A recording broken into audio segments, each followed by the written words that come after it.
Ishiramwe Parseme rifatira ku vyavuye mu nama adasanzwe ibanki y'isi yose n'ikigega mpuzamakungu yabaye mu kwezi kw'indwi uno mwaka. Ku bihugu vya Afrika biri hepfo ya Sahara, izo nzego zibiri zemeza ko ubutunzi buriko buriyongera uretse mu Burundi. Umukuru w'ishiramwe Parseme abifatira ko mu kunegura ko hanyuma y'imyaka 10 Burundi buvuye mu ntambara ubutunzi butariyongera. Uburundi ngo bubakwa gusanga bukiri kuri iyo ntambwe nyene mu mwaka wa 2025.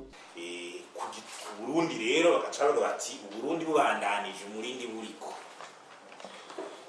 ubwo butunzi bwiyongeye bakivuga bati mu 2025 uzoguma ari igihugu gikenye cyane ukunyene mbere gisubira inyuma kandi gifise umwimbu kunyagihugu ukiri munsi y'amajana 3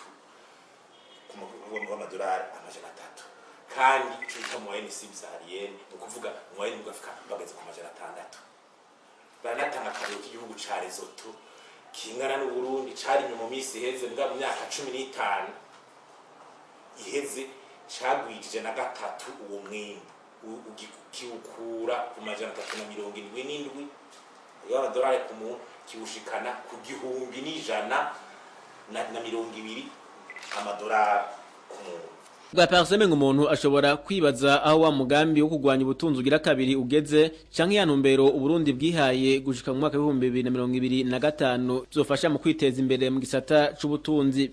Twimba tsinone twebwe bya bitabo byacu y'ama vision 2025 na zibiri n'ariko bitumariki kubiringa